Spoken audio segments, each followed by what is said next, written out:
Question 7, in the given figure if x equal to y, ये वाली angle equal to this angle and A B equal to C B, A B कहाँ है, ये A B equal to C B, then proof that A E equal to D C. करना क्या है, हमें angle के बाद ट्रायंगल के बाहर का एंगल दिया हुआ है। अच्छा, इसको इजी करने का तरीका बताया था मैंने, है ना, कि इस ट्रायंगल को अलग कर दो, ऊपर वाले को पहले अलग कर दो, तो ये बी से ए तक और यहाँ तक, है ना, ई तक, इसे ड्रॉ कर लिया हमने। थोड़ा बढ़ा ही दो इसे, ये वाई कर दिया, ये ए कर दिया, ये डी कर दिया, है ना। देखो इसमें हो सकता है होच पोच हो जाए, इसलिए मैंने अलग कर दिया, समझना आसान होगा, वैसे करना ज़रूरी नहीं है, ठीक ना। दूसरा, बी से लेकर डी तक कर दो और इसे इधर कर दो, ये मिला दो, थोड़ा बढ़ा दो, ये बी है, ये डी है और ये आपका सी है, ये एंगल हो जाएगा एक्स। अब देखना कितना इजी हो जाएगा। नाम कुछ गलत लिखा है मैंने, इसका नाम बी है, ठीक ना। ये बी से लेकर ए तक था और ई तक, बी से लेकर ए तक और ई तक, इसमें बी से लेकर डी तक सी तक, बी से लेकर डी तक सी तक, ठीक है। इसमें क्या है, आपको ये वाला एंगल इक्वल है, ठीक ना। दूसरी बात, A B equal to C B दिया हुआ है, ये ए बी हो जाएगा आपका, ये वाला ए बी और सी बी इधर दिया हुआ है, ये वाला एंगल इसके इक्वल हो जाएगा साइड, है ना, ये वाली एंगल इसके इक्वल। एक और एंगल चाहिए, तो इस एंगल को तो हम ले नहीं सकते, तो बाहर है, हमें चाहिए अंदर वाला एंगल। अंदर वाला कितना होगा, देखो अभी हमारा एक्स और वाई इक्वल है, जिस पूरा मिलकर 180 हो रहा है ना, ये पूरा मिलकर 180, 180 में अगर y माइनस करेंगे ये क्या हो जाएगा, ये होगा 180 माइनस वाई। होप आपको दिख रहा होगा, ठीक है, यहाँ होगा 180 माइनस वाई है, ये अंदर वाली एंगल जो है। इसमें अंदर वाली एंगल कितनी है, पूरा मिलकर 180, उसमें x माइनस कर दो, ये कितना बचेगा, 180 माइनस एक्स बचेगा, है ना। तो x और y अगर इक्वल था तो 180 माइनस वाई और 180 माइनस एक्स भी तो इक्वल होगा। तो इस तरह से क्या देखते हैं कि ये वाला एंगल इसके बराबर, ये वाली एंगल इसके बराबर और एक साइड बराबर, ये वाली साइड इसके बराबर, तो साइड इक्वल हो जाएगा और दो ठो एंगल, तो एंगल एंगल साइड से दोनों हो गया प्रूफ। था ही जी ना। करेंगे कैसे, थोड़ा इसको लिखना है, कैसे करेंगे, लिखेंगे कैसे, तो हम जानते हैं इसका नाम दे दो, क्या पता है, एंगल 1 दे दो, इसका नाम एंगल 2 दे दो, आसान होगा बनाना। सबसे पहले तो वो सब लिख लेना, है ना, गिवन वगैरह सब, गिवन में कुछ नहीं, जो दिया हुआ है वो लिख लो, ठीक है। लिख लो x equal to Y, A B equal to C B और टू प्रूफ में करना है A E equal to C D. तो यहाँ से करते हैं प्रूफिंग में सबसे पहले हम क्या करेंगे, ये वाली एंगल हम निकाल कर रख लेंगे ताकि बनाना आसान हो। देखो क्या करेंगे, angle 1 plus y equal to क्या करना है, 180 होता है ना, और हम जानते हैं हमें एंगल 1 निकालना है, angle 1 equal to 180 minus y कर देंगे, ये पहला इक्वेशन आ गया।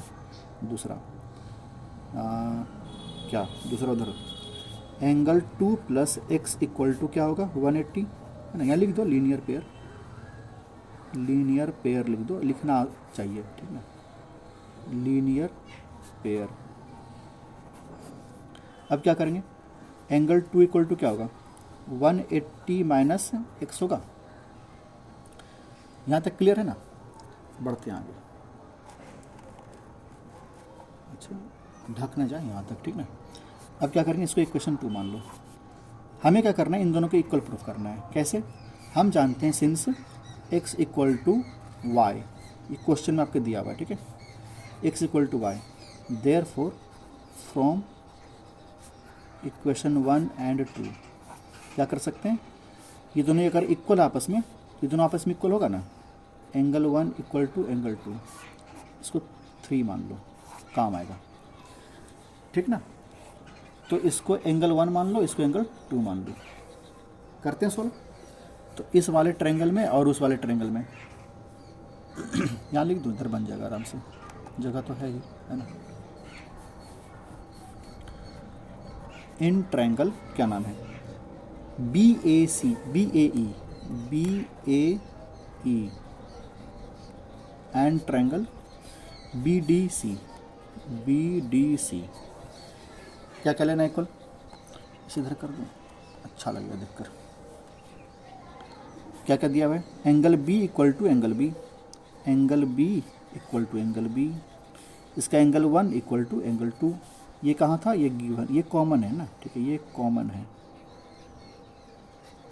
और एंगल 1 इक्वल टू एंगल 2 कैसे, फ्रॉम इक्वेशन 3 से, है ना, फ्रॉम इक्वेशन 3। और क्या है, A B equal to A C, B A equal to B C, कुछ भी लिखो कोई फर्क नहीं पड़ता, ठीक है, नाम तो नाम है। हाँ, अब क्या करना है, दोनों जब आपस में ये तीन चीज़ें इक्वल हो गई, क्या करेंगे हम, therefore triangle B A E congruent to triangle B D C, कैसे, ए एस से, by A S congruency. Clear, जब इतना हो जाए, जब इतना हो जाए, अच्छा एक बात गड़बड़ हुई, मैंने आपको बताया नहीं कि नाम कैसे लिखेंगे। पहले बी लिखा, इसका बी लिखा, ठीक है, इसमें ए लिखा था, ए कहाँ है, तो वो एंगल जिसकी चर्चा नहीं हुई है, तो इसमें चर्चा किसकी नहीं हुई, इसमें सी की चर्चा नहीं हुई, ये गलत लिख दिया मैंने, बी के बाद सी तब डी करना, ठीक है, पहले बी सी डी करना। समझ शायद ना आई होगी, दोबारा मैं समझाता हूँ, ठीक ना। देखो, इसमें एंगल बी है, इसमें ये वाला बी इसके बी के इक्वल हुआ, अच्छी बात है। अब ना हमने क्या इसमें, इसका जो नाम लिखना लिख दो, कोई दिक्कत नहीं, वो सही लिखना होता है, दूसरा वाला बी लिख दिया, बी के बाद ए किया। ए कौन सा एंगल है, ऐसा एंगल जिसकी चर्चा नहीं हुई, मतलब ये वाला बी और इसकी चर्चा तो हो गई, ये बी है और ये 1 है, उसकी चर्चा नहीं हुई। इसमें बी और 2 की चर्चा होगी, इसकी चर्चा नहीं हुई, ये वाला उसके बराबर हो जाएगा, ठीक है। कौन सा, ए सी की इक्वल, ए की जगह पर सी डाल दिया, जो बच गया डाल दो लास्ट में। वैसे भी ए 1 की जगह था और 2 की जगह पर डी था, तो ई और डी आपस में इक्वल हो जाएगा, तो ई की जगह पर हमने डी लिखा, ऐसे लिखा जाता है, ठीक है। अब सी पी सी टी से क्या करेंगे, हमें प्रूफ क्या करना था, ए ई और सी डी, तो डायरेक्ट लिख दो, कोई फ़र्क नहीं पड़ता, फिर आपको दिखा दूंगा बाद में कैसे होता है।